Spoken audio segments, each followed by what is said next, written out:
네, 인사드리겠습니다. 안녕하세요. 네, 반갑습니다. 많이 떨리네요. 또 여기 이렇게 무거운 자리에 또 하나님 말씀을 전할 수 있는 이런 기회를 주셔서 감사를 드립니다.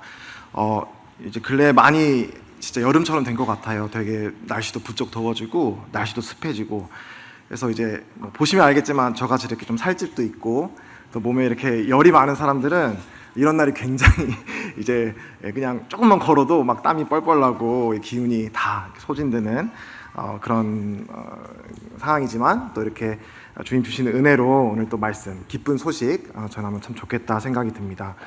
최근에 하나님에 대해서 묵상하면서 또 이렇게 말씀을 준비하면서 특별히 기도하면서 하나님이 어떤 분인가라는 걸 또 곰곰이 생각을 해보는데, 참 눈에 이렇게 마음에 이렇게 와닿는 하나님에 대한 수식어들이 많이 있더라고요. 하나님은 낙심한 자를 위로하시는 하나님이시다라는 말씀이 또 이렇게 기억이 났고, 하나님은 이런 휘황찬란한 이런 제물로, 제사로 하나님 앞에 나오는 그런 제사보다 하나님 앞에 정직한 마음으로, 통회하는 마음으로, 또 이런 상한 심령으로 하나님 앞에 나오는 것을 더 기쁘게 여기신다.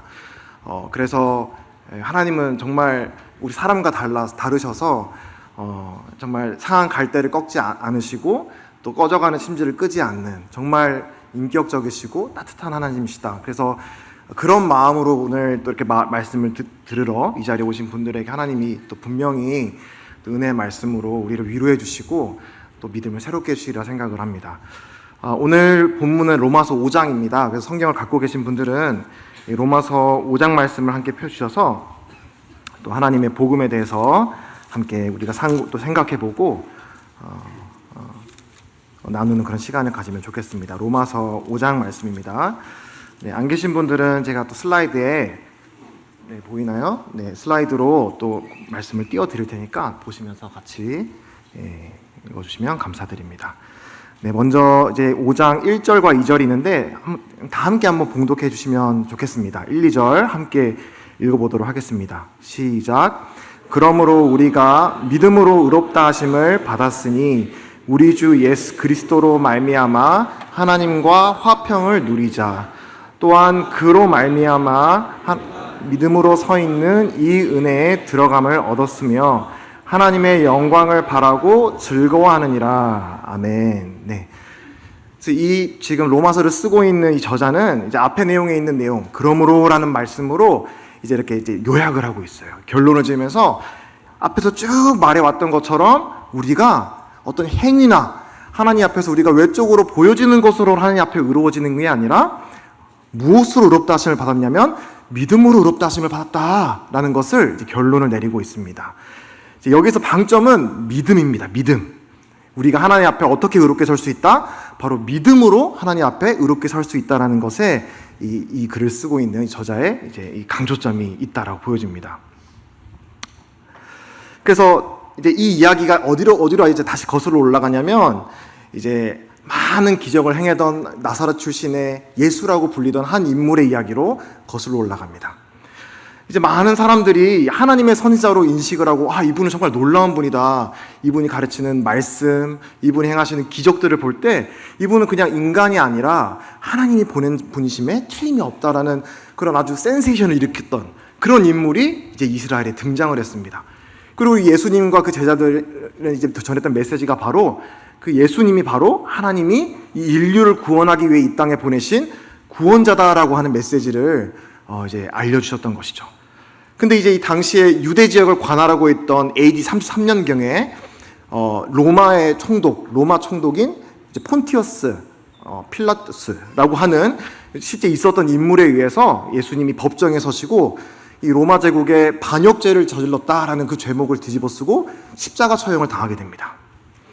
지금으로 따지면 이 로마 군병이 예수님을 죽이고 또 이 죽인 시체를 이 무덤에 묻었던 이 일련의 과정들은 그 당시에는 정말 최첨단으로, 정말 사람을 죽이는 데에는 가장 도 같은, 또 사람을 이렇게 죽은 시체를 잘 보관하는 데 있어서도 뭐 우리 지금으로 따지면 뭐 FBI, CIA급으로 정말 철두철미하게 이제 이 반역자에 대한 이 처분과 이 관리를 집행하던 것이 바로 로마 군병이었는데, 놀랍게도 이 예수님의 시체를 이제 담고 있었던 무덤이 하루 순간에 열려버리게 되는 거예요. 시체가 사라져버리게 됩니다. 그리고 더 놀라운 일은 이 예수님께서 죽은 지 3일 만에 부활하셔서 40일 동안 이제 하늘에 승천하시기까지 500여 명이 넘는 그런 목격자들에게 자신을 나타내시고 말씀을 전하시는 사건이 일어납니다. 그래서 참 이제 이 당시에는 이 예수님을 믿는 이 기독교, 이 복음을 믿는 이 믿음이라는 것은 정말 겨자씨만한 그런 작은 믿음이었고, 그걸 믿는 따르는 그 사람들도 소수였거든요. 근데 이 부활하신 예수님을 목격한 증인들의 많은 증언들을 통해서 이 기독교가, 이 복음이 폭발적으로 이렇게 전파가 되기 시작해요. 폭발적으로. 이렇게 죽음을 이기고, 그래서 당시에 얼마나 놀라운 일이 일어났냐면, 이 예수님을 박해하고, 예수님을 따르던 제자들을 박해하고 핍박하던 사람들까지 예수님을 믿게 되는, 회심하게 되는 그런 놀라운 사건들이 당시 일어나게 됩니다. 이렇게 죽음을 이기시고 부활하신 예수님께서 전하신 메시지가 바로 우리가 지금까지 이 대한민국 서울이라고 하는 땅에 우리가 믿고 살아가는 바로 복음이라고 하는 메시지입니다. 이 복음은 이제 로마 전쟁에 폭발적으로 확산을 하고 여러 증인들의 피와 또 순교에 의해서 여러 교회들이 세워지게 됩니다. 그리고 예수님께서 사형 판결을 내린 이 총독, 아까 폰티우스 필라투스라고 하는 이 로마 총독이라고 말씀을 드렸지 않습니까? 이 로마 본고장에까지도 복음이 전해져서 지금 로마서를 우리가 읽었는데 이 로마에도 교회가 세워지고 많은 사람들이 예수님은 우리의 죄를 위해 죽으시고 부활하신 하나님의 아들이시다, 메시아시다라는 것을 믿는 많은 무리의 믿는 자들이 이제 생겨나게 된 것입니다. 참 놀라운 일이죠. 이 복음의 능력이 참 놀랐습니다. 참 의심 많고 참 그랬던 사람들이 돌아서서 이 부활하신 예수님을 믿게 되는 놀라운 변화들이 일어나게 됩니다. 그래서 이 편지 또한 그 로마에 있는 많은 성도들에게 쓰여진 성경입니다. 그래서 이 복음의 능력이 얼마나 대단하느냐라는 것을 우리는 역사를 통해 쭉 보게 되는 것 같아요. 이 자신의 전문 분야를 바탕으로 예수님의 죽으심과 그리고 부활하심이 다 그 신화다, 헛된 것이다, 허구다라는 것을 입증하기 위해서 많은 사람들이 그것을 입증하려고 노력을 했어요. 근데 제가 지금 띄워드리는 이 일부에 불과하지만 이렇게 여러 사람들이 있었는데, 이분들이 이제 왼쪽부터 보면은 여기 사이먼 그린리프 하는 분은 하버드 법률가였습니다. 이분은 전 무신론가 법률가였어요. 그래서 자기가 전공하고 있는 이 법적인 그런 논증으로 예수님의 죽으심과 부활이 거짓된 거라는 것을 증명하려고 노력을 하다가, 이거는 편견 없이 이 사건을 바라볼 때 예수님의 죽으심과 부활만큼 잘 입증될 수 있는 사건은 세상에 역사적으로 없구나라는 걸 깨닫고 예수의 제자가 된 그런 놀라운 일이 이제 일어나게 됩니다. 그래서 많은 책들을 저술하게 되죠. 또 가운데 있는 이분 같은 경우는 이제 탐정입니다. 당시 정말 최고의 기술을 가지고 있던 탐정, 믿지 않는 탐정이었는데, 내가 갖고 있는 이 수사의 기술을 사용해서 이 예수의 이 죽음과 부활을 거짓된 거를 내가 입증해 보겠어라고 이제 열심히 노력을 해보았는데, 이분도 마찬가지로 이 양심에 손을 얹고 이 사건을 바라보니까 이 예수님의 죽으심과 부활은 역사적으로 일어난 사건이라는 것을 인정하지 않을 수밖에 없다라는 것을 깨닫고, 이분 또한 예수님의 제자가 되어서 이분은 하나님이 보낸 메시아가 맞습니다, 이분을 따르는 삶이 옳은 삶입니다라는 것을 전파하는 그런 사람으로 변화하게 되었습니다. 이제 여기 제일 오른쪽에 있는 그림이 안 나오겠네요. 네. 죄송합니다. 제가 혹시 화면이 안 나올까요? 네, 그냥 진행을 하겠습니다. 네. 그리고 이제 우리나라에서도 이제 영화로 이제 나오네요. 감사합니다. 네, 이렇게 생긴 분들입니다. 아까 말씀드린 분들이. 그리고 이제 제일 오른쪽에 있는 분 같은 경우는 이제 리 스트로벨이라고 하여서 이제 우리나라에서도 이제 영화로 나왔어요. 예수는 역사다라고는 이제 그 책을 쓴 걸 바탕으로 영화가 나왔는데, 이분도 이제 무신론, 하나님을 믿지 않는 기자였어요. 근데 이제 예수님 믿는 자기 아내에 대해서 내가 내 기술로 너를 이제 틀렸다는 걸 입증해 주겠어라고 이제 탐사를 시작하다가 예수님 이 죽으심과 부활은 역사적으로 일어난 사건이구나라는 것을 이제 깨닫게 됩니다. 그래서 이렇게 수천 년 동안 온갖 의심과 공격에도 불구하고 이 복음이 사람을 변화시킬 수 있는 이유는 그냥 기독교가 진리니까가 아니라 이 복음 안에 복음 안에 진리가 있기 때문에, 사람을 변화시키는 생명의 능력이 있었기 때문에 이렇게 많은 사람들이, 오히려 기독교를 공격했던 사람들이 오히려 변화되어서 하나님을 따르고 예수님 앞에 무릎 꿇게 되는 이런 놀라운 사건들이 일어나게 된 것입니다. 제가 이런 분들을 언급을 드리는 거는 이분이 얼마나 이분들이 대단한 사람들인데 이런 사람도 기독교 신자예요, 이런 말씀을 드리는 것이 아니라 이 복음의 능력을 말씀을 드리는 거예요. 이분들의 간증을 통해서 하나님의 능력의 복음이, 그래서 이 죄와 죽음을 넘어서실 수 있다는 것을 역사적으로 입증하신 예수님이라고 한다면, 정말 부활하신 게 사실이라고 한다면, 이 예수님에게는 그냥 우리와 관련 없는 2000년 전에 저 멀리 이스라엘 땅에 나신 어떤 한 유대인에 불과한 것이 아니라, 정말 죽으시고 부활하신 게 사실이라면 저와 여러분의 인생의 문제에 대한 해결책을 갖고 계신 분에 틀림이 없습니다. 우리 인생의 해답을 갖고 계신 분께서 이 전한 이 복음의 핵심에는 바로 은혜라는 게 있었던 것입니다. 길게 제가 돌아왔는데, 앞에 읽었던 1절에서 그러므로 우리가 믿음으로 의롭다 하심을 받았으니 라고 말씀을 했습니다. 이 예수 그리스도의 복음의 핵심 중 하나가 바로 구원은 우리의 행위가 아니라, 우리의 의로움이 아니라 하나님의 은혜의 선물이다 라고 하는 사실입니다. 이 은혜의 가치를 받기 가장 어려웠던 사람들이 바로 어떤 사람들이었냐면, 이 로마서 앞에 쭉 보게 되면 우리가 아시게 되지만 흉악한 범죄자들이 아니에요. 죄를 많이 짓고 하나님 앞에 막 정말 끔찍한 죄를 짓는 사람이 이런 은혜의 복음을 받기 어려운 것보다 더 어려운 사람들은 종교인들이에요. 종교인들. 열심히 종교 생활하는 사람들. 특별히 여기서는 유대인들을 말씀을 해주고 있습니다. 왜 종교인들이 왜 하나님의 은혜의 복음을 받기 어려운가라고 한다면, 이 하나님의 기준보다 내 자신이 세워둔 기준, 이거를 도저히 내려놓을 수 없기 때문입니다. 그래서 예나 지금이나 이 하나님의 복음을 받아들이기 가장 큰, 받아들이지 못하도록 만드는 가장 큰 그 걸림돌 중에 하나는 내 생각인 것 같아요. 내 생각, 내 기준, 내 경험, 내가 살아오고 와서 내가 갖고 있는 이게 맞는 거야라고 하는 이거를 하나님의 기준보다 더 우선시할 때, 내려놓을 수 없을 때, 아무리 이 복음이 정말 은혜로 우리에게 거저 주어지는 정말 놀라운 선물임에도 불구하고 이거를 받아들일 수 없는 것을 보게 됩니다. 근데 하나님은 입증하셨죠. 인류 구원의 어떤 토대와 방법을 하나님이 정하셨어요. 그래서 그걸 예수님의 죽으심과 부활로 입증을 하셨는데, 근데 그 하나님의 방식보다 내 방식이 더 중요하다고 말하는 거예요. 그래도 어떻게 거저 주어줄 수 있어? 내가 열심히 노력은 해봐야지. 내가 이 정도의 수준으로는 살아야지 하나님 앞에 인정받을 수 있지라고 하는 이러한 생각이 하나님의 은혜의 복음을 받아들이는데 가장 큰 걸림돌이라고 하는 사실입니다. 이거는 우리 믿는 그리스도인에게도 마찬가지인 것 같습니다. 하나님께서 우리에게 은혜로 주신 것들을 우리에게 누리지 못하게 만드는 걸림돌이 뭐냐? 내가 뭔가를 해야만, 나의 의로, 나의 기준으로 하나님을 기쁘게 하려고 할 때 이게 많이 충돌이 되고 하나님께서 주시는 방식을 참 받아들이지 못하는 그런 일들이 종종 일어나는 것 같습니다.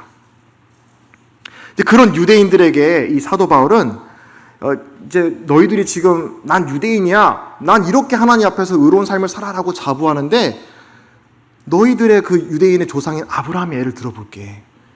너희가 유대인이라고 자부하지, 나는 이렇게 할례도 행하고 이렇게 율법도 지키면서 살아가니까 이렇게 살아야 하나님이 우리를 기뻐하시지라고 생각을 하는데, 근데 아브라함을 봐.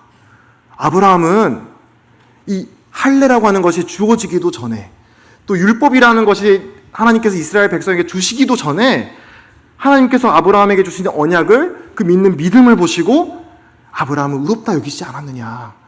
너희 조상 아브라함도 율법의 행위로 의로워진 것이 아니라 믿음으로 의롭다 하심을 받았어 라고 이렇게 선포하고 설득하고 있었던 것입니다, 앞에서.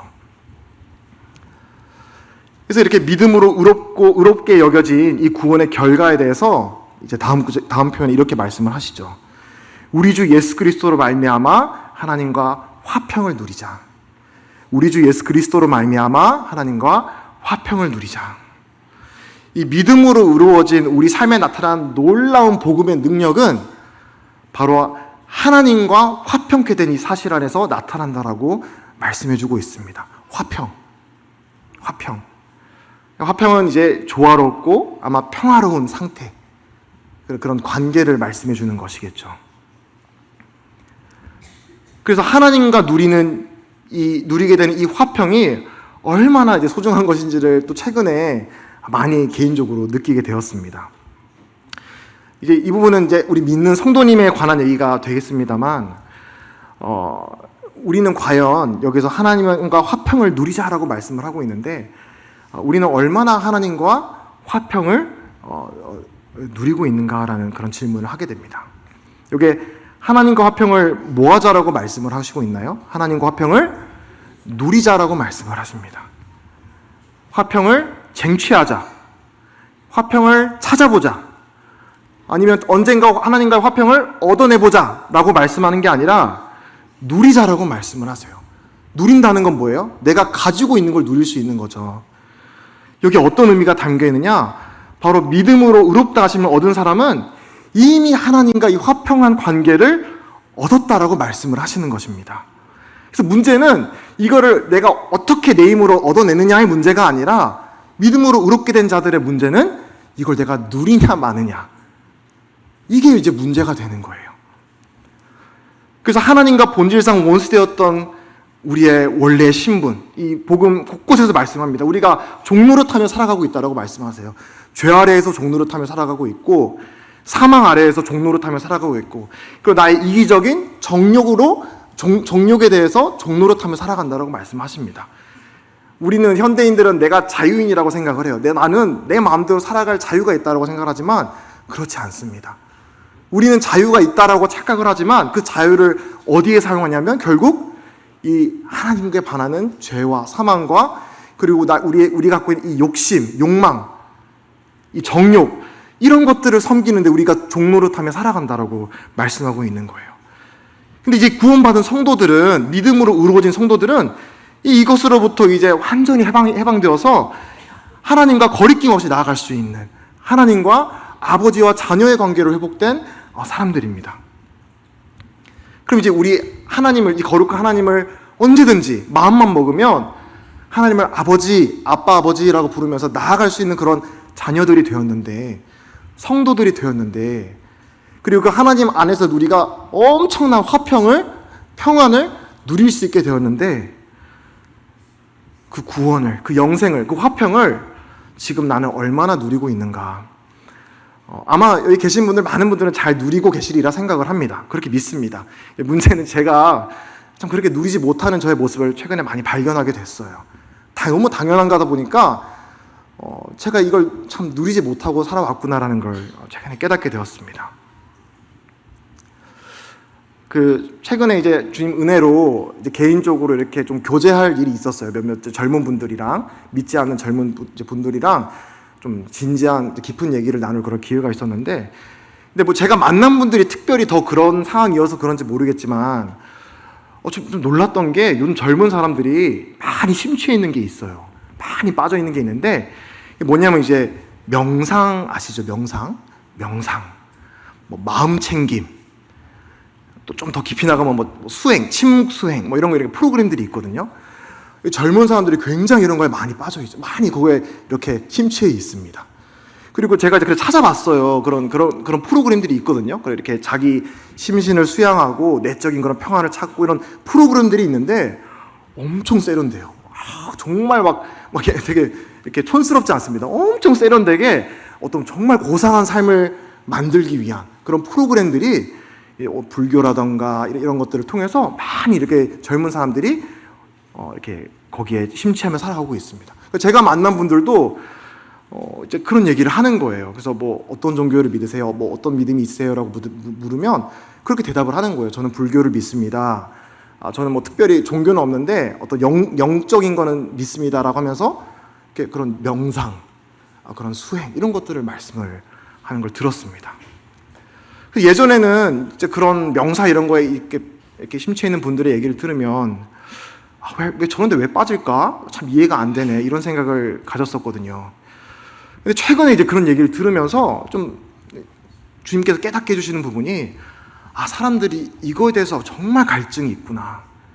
이 마음의 평안, 어떤 불안으로부터의 해방, 이 불확실한 것으로부터 이 마음이 안정되는 것, 이거에 대한 아주 강한 갈증, 그게 요즘 하는 젊은이들 사이에서 있구나라는 거를 보게 됐어요. 갈증이 느껴졌어요.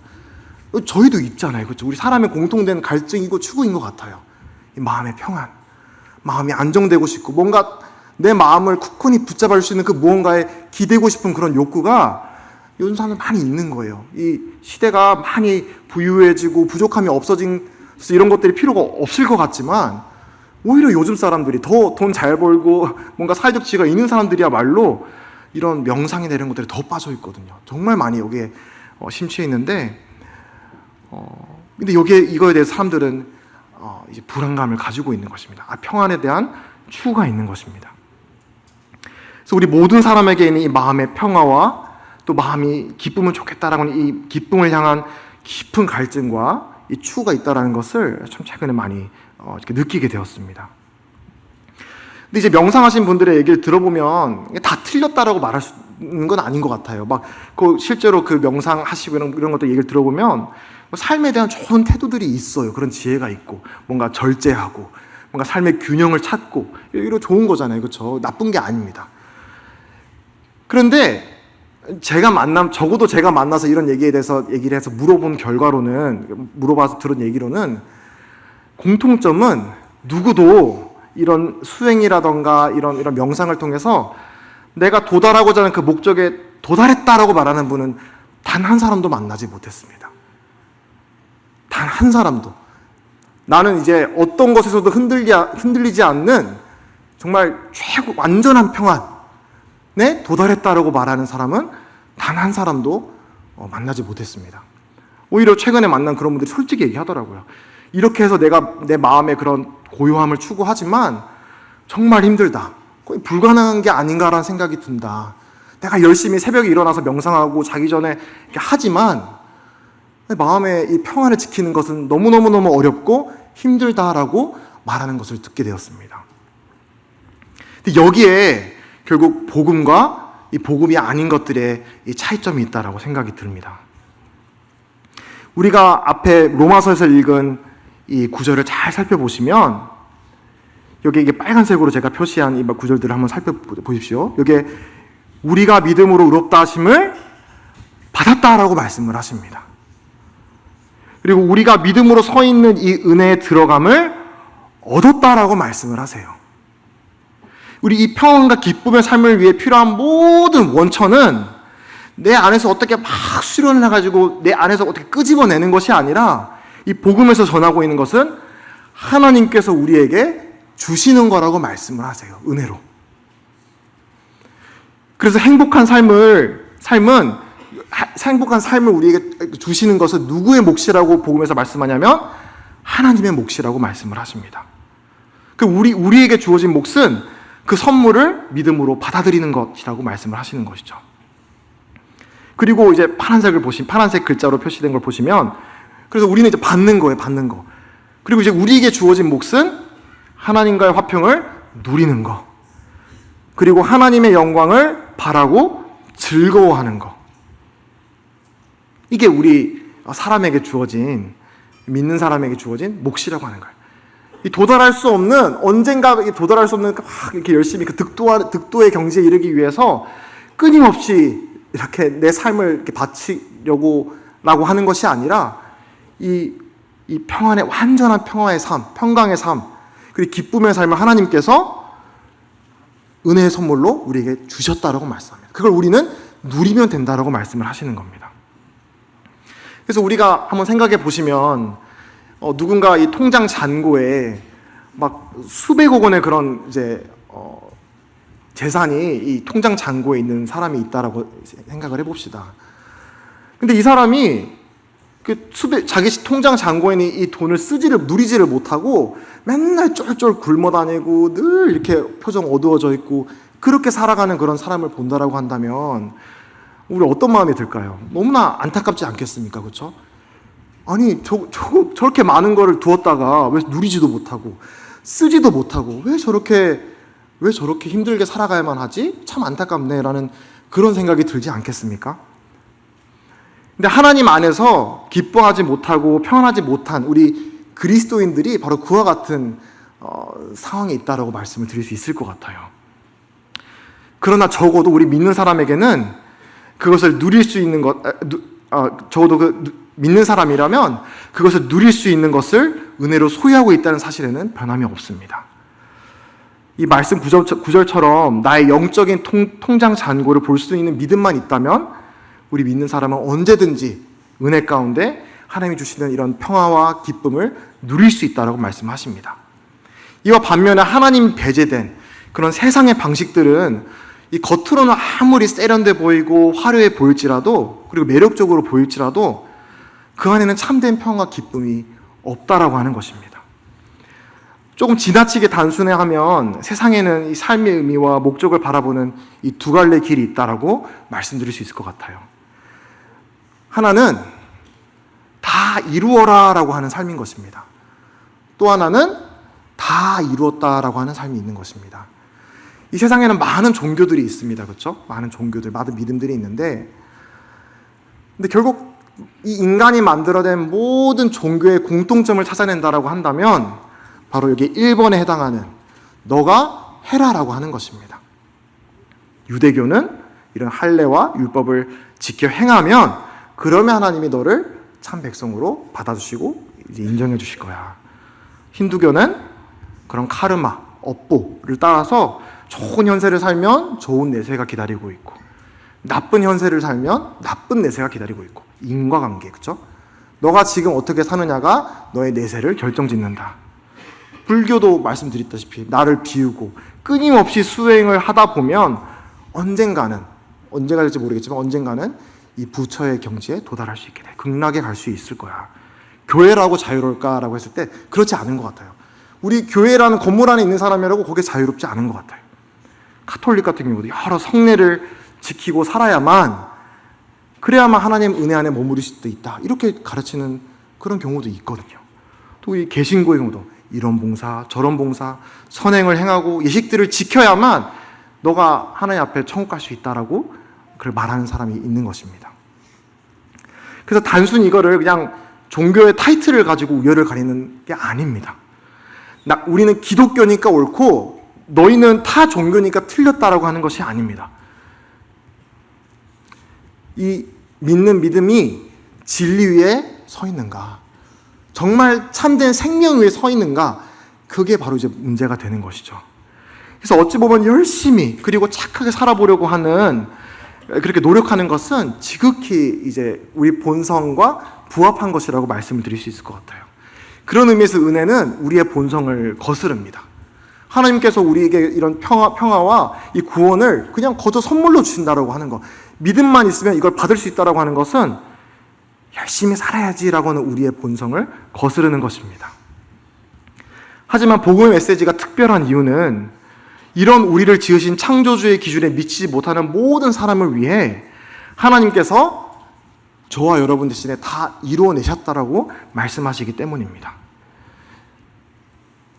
인간이 만들어낸 모든 종교는 너희가 이루어내라, 해라, 이거 해라, 저거 해라, 이걸 내놔라, 저걸 내놔라, 해라, 이게 인간이 만든 종교의 메시지입니다.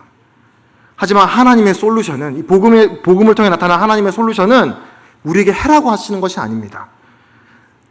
하나님께서 내가 다 이루었다, 내가 다 이룬 걸 믿어달라, 그리고 내가 이룬 것을 너희가 받기만 하면 돼, 받아달라, 받아, 내가 했어, 받아줘. 이게 이제 복음의 메시지인 거예요. 그런 의미에서 복음과 인간이 만들어낸 종교는 완전히 본질적으로 다르다고 말씀을 드릴 수 있는 것입니다.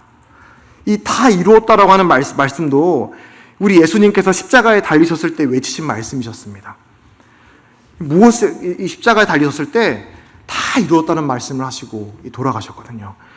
무엇을 다 이루었을까라고 했을 때 바로 저와 여러분이 하나님 앞에 의롭게 설 수 있도록 하기 위한 모든 것들을, 내가 해야 될 모든 것들을 우리 예수님께서 하나님 측면에서 다 이루어내셨다라고 말씀하시는 겁니다. 그러면 이제 어떤 분들이 이제 질문을 할 수도 있겠죠. 그러면 성경에 이런 율법이나 십계명 이런 것들은 어떻게 되나요? 라고 이제 질문할 수 있을 텐데, 좋은 질문입니다. 이것도 이 성경에서는 우리에게 하나님께서 율법을 주신 어떤 역할에 대해서 친절하게 설명해 주시고 있습니다. 로마서 3장 20절에 그러므로 율법의 행위로는 하나님 앞에서 의롭다고 인정받을 사람이 아무도 없습니다. 율법으로는 죄를 인식할 뿐입니다. 이 율법이나 십계명을 지켜 행함으로써 하나님 앞에 의로운 신분을 얻는 것이 아니라고 말씀을 하십니다. 이 십계명을 다 지켜야만 하나님께서 인정할 만큼 우리가 의로워진다. 그걸 위해 이 십계명을 주신 게 아니라고 분명히 말씀해 주고 있어요. 이 성경 다른 구절에서는 이 율법에 대해서 비유를 이제 개인교사라는 말로 이제 들었어요. 그래서 내가 하나님 앞에 얼마나 미칠 수 없는 그런 부족한 사람인가라는 걸 깨우쳐 주시기 위해서 우리에게 율법을 주셨다라고 말씀을 하셨습니다. 그래서 이제 오늘날의 어떤 비유로 생각을 해본다면 이제 뭐 엑스레이, MRI 우리 이제 병원 가면 찍지 않습니까? 그거와 유사하지 않나 생각을 해보게 됩니다.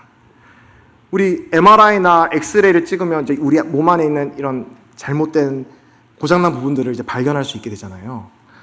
참 좋은 기술인 거죠. 고마운 그런 과학 기술인, 의료 기술인데 그렇다고 하더라도 우리는 이 MRI를 찍는 걸로 인해서 우리의 질병이 치료됩니까?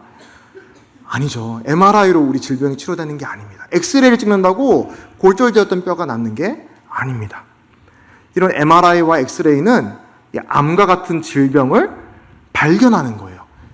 이 문제를 치료하는 게 아니라 문제를 발견하는 역할이 바로 이제 이와 같은 것입니다. 치료는 누가 하냐면 의사가 합니다. 어떤 약을 처방하고 시술을 하고 또 수술을 함으로써 이 의사가 이 병을 고쳐주는 것이지 이 MRI 자체가 우리의 어떤 질병으로부터 우리의 질병을 이렇게 치료할 수 있는 능력이 있는 게 아니라고 하는 것입니다. 마찬가지로 이 죄와 사망이라고 하는 이 불치병으로부터 우리를 치료하는 것은 어떤 율법이라고 말씀을 드리는데 율법, 십계명, 사람이 세우는 어떤 규범, 어떤 종교적인 예식 이런 것들로 우리가 구원받는 게 아니라고 말씀을 하세요. 우리를 죄와 사망으로부터 구원할 수 있는 것은 어떤 분입니다. 하나님이세요. 인격을 가지신 살아계시는 하나님만이 우리를 이 불치병인 죄와 사망으로부터 우리를 구원하실 수 있습니다. 그래서 우리 인생의 행복의 기준이 고작 돈, 재물, 이 명예 따위로 채워질 수 없는 이유가 여기에 있습니다. 우리가 하나님의 형상으로 지음받은 아주 고귀한 존재이기 때문에 우리 인생에 있는 문제가 우리는 하나님의 형상으로 지음받았으니까 우리 인생의 문제는 하나님급의 솔루션이 나와야 우리가 해결이 된다라고 하는 거예요. 이 돈, 재물, 사회적인 지위, 명예 이런 것들은 하나님의 영광을 위해 우리 삶에게 주신 선물이에요. 우리가 하나님께 영광 돌리기 위한 수단으로 우리에게 그것들을 주신 것이지 그것들을 우리의 주인으로 우리의 목적으로 삼고 살라고 그거 주신 것이 아닙니다. 그래서 저와 여러분은 하나님의 형상으로 창조되었기 때문에 우리에게 참으로 만족을 주실 수 있는 분은 바로 하나님이십니다. 옛적에 온갖 이런 쾌락과 제약에 빠져서 정말 망나니 같은 삶을 살았던 한 인물이 있었습니다. 그러다가 하나님을 만나고 이 은혜를 깨닫고 하나님께 돌아와서 정말 이 믿음 안에서 큰 이제 거장이 되었던 한 인물이 있는데 그 인물이 이제 자신의 회고록에 이렇게 말을 썼어요. 그래서 이 글귀가 많은 하나님을 믿는 또 예수를 믿는 사람들에게 또 참 아멘이 되는 그런 간증의 어떤 인용문으로 사용이 되는데 그분이 이렇게 고백을 했습니다. 주여 내 영혼이 주의 품 안에 안식할 때까지 내 영은 안식할 수 없나이다. 나는 하나님의 창조물이기 때문에 나는 하나님의 형상으로 지음받은 존재이기 때문에 그 하나님이 아닌 다른 것들 안에서 내가 안식을 살 수 없다라는 것을 많은 시행착오를 통해서 깨닫게 된 것을 이렇게 고백하고 있는 것입니다. 그래서 우리 인생은 너무 고귀하기 때문에 하나님을 만나야만 우리가 참된 평안과 만족을 얻을 수 있는 것입니다. 그리고 이거는 이분만의 고백이 아니라 여기 계신 모든 믿는 분들의 고백이라 믿습니다. 이제 로마서 5장 3절 4절 이렇게 말씀을 하시고 있습니다. 다만 이뿐 아니라 우리가 환난 중에도 즐거워하나니 이는 환난은 인내를, 인내는 연단을, 연단은 소망을 이루는 줄 알미로다. 이 은혜의 선물을 믿음으로 얻은 사람의 삶에 대해서 묘사해주고 있습니다. 이 영생이라고 하는 것, 영원한 생명이라고 하는 것은 나를 사랑하시고 구원하신 살아계신 하나님과 더불어 사는 그런 인격적인 관계를 말씀하십니다. 그래서 우리가 구원받았다, 하나님께서 나에게 영생을 주셨다라고 하는 것은 그게 그냥 내 노력 없이 거저 주었다라고 해서 방자에 사는 삶을 말하지 않습니다. 여기에 3절에 앞에 나오는 아주 주목이 되는 표현이 있는 것 같아요. 다만 이뿐 아니라, 이 믿음으로 그냥 내가 하나님께 선물을 받은 것에서 끝나는 것뿐만이 아니라 그 이후의 삶이 있다라고 하는 것입니다. 특별히 이 고난과 어려움 속에서도 우리의 인격이 성숙해져 간다라고 말씀하십니다. 하나님은 우리가 구원받고 나면 아무런 고통과 또 이런 인생의 부조리를 겪지 않는다라고 말씀하시지 않습니다. 하나님과 동행하는 삶, 이 믿음으로 의롭다 하심을 여김받은 이 성도의 삶이라고 하는 것은 이 환난과 어려움이 없는 삶이 아니라 환난 중에서도 즐거워할 수 있는 삶. 내가 삶을 사는 동안에 겪는 그런 고통들, 어려움들, 그런 애로사항들, 이런 것들을 이 주님이 나와 함께 있다라고 하는 그 사실로 인해서 그것들을 바라보는 완전히 새로운 관점을 얻게 된다라고 하는 것입니다. 그리고 그 어려운 과정들을 통해서 내가 보다 주님의 형상을 닮아가고 더 성숙해져 갈 수 있는 이런 놀라운 은혜가 이제 이 믿는 사람의 삶 가운데 임한다라고 말씀하시고 있습니다. 네, 5절, 6절.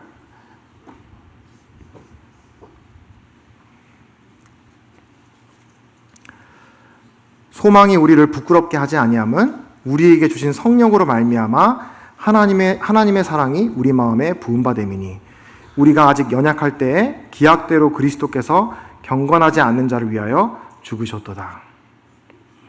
7절, 8절 읽겠습니다. 다 함께 읽으면 좋겠습니다. 7절, 8절 함께 읽겠습니다. 시작. 의인을 위하여 죽은 자가 쉽지 않고 선인을 위하여 용감히 죽는 자가 혹 있거니와 우리가 아직 죄인 되었을 때에 그리스도께서 우리를 위하여 죽으심으로 하나님께서 우리에 대한 자기의 사랑을 확증하셨느니라. 아멘.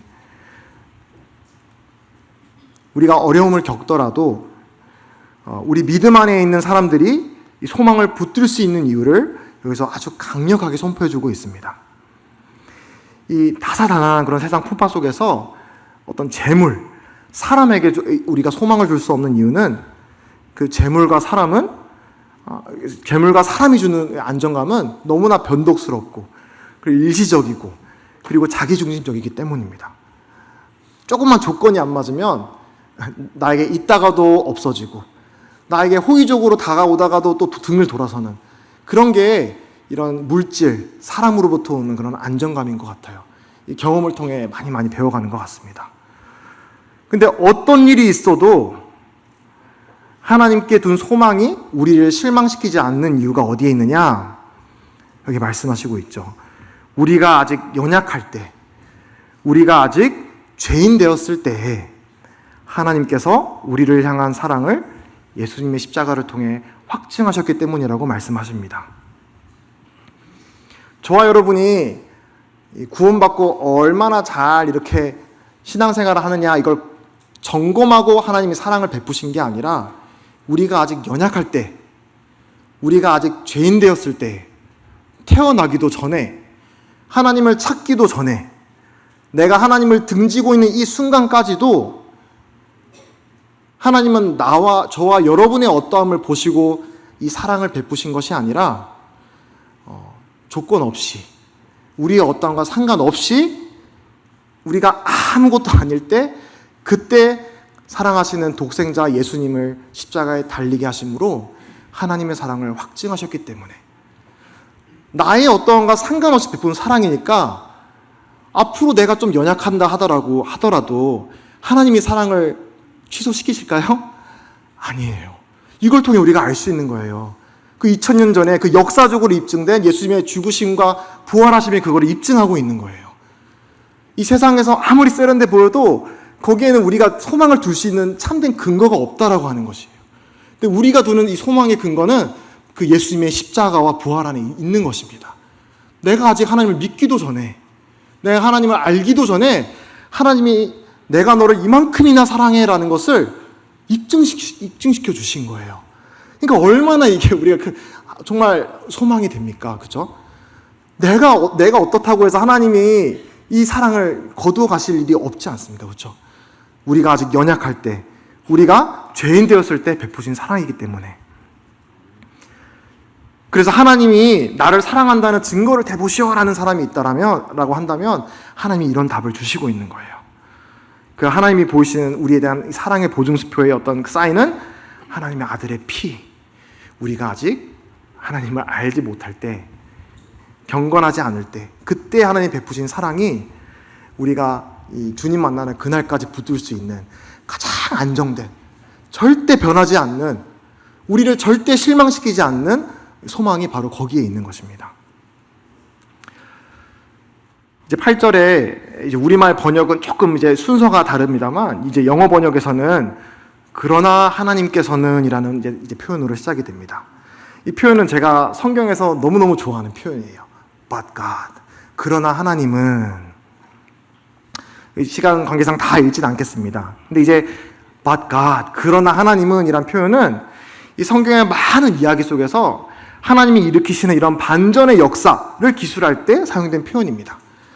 그래서 이 그러나 앞에는 온갖 인간의 추악함, 넘어짐, 실패 이런 것들이 나와요.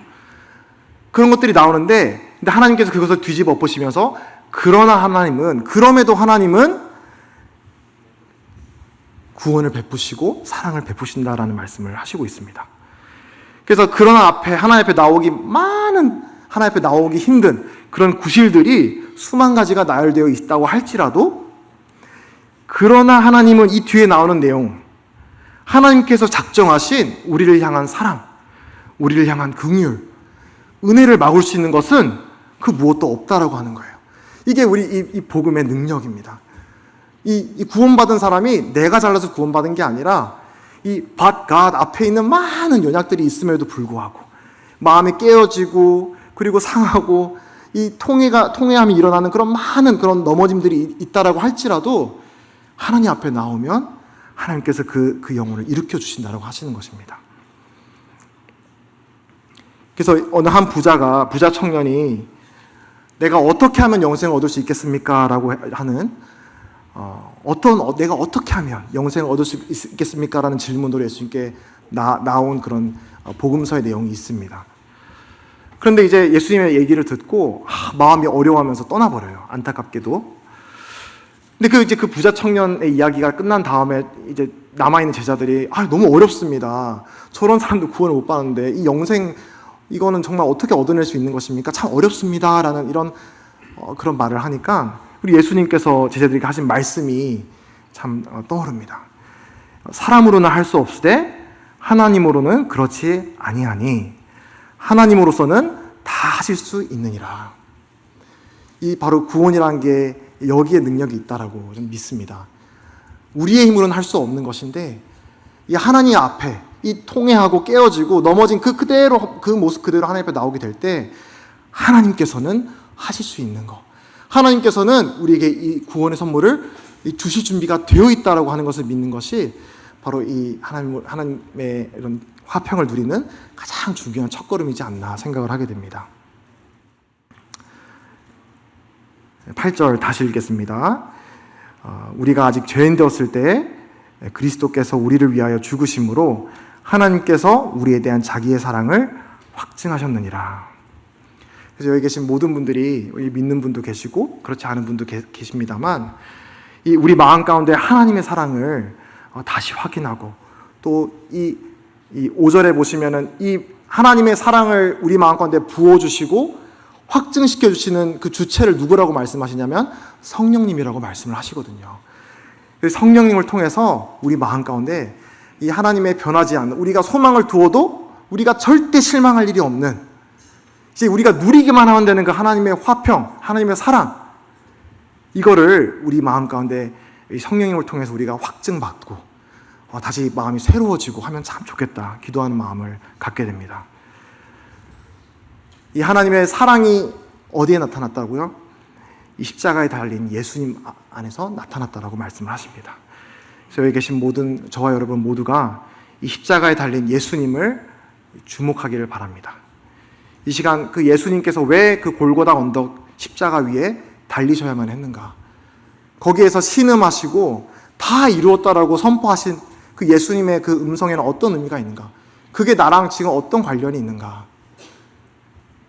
그 예수님의 사랑의 선포를 내가 믿고 하나님과 화평한 관계를 내가 지금 누리고 사나?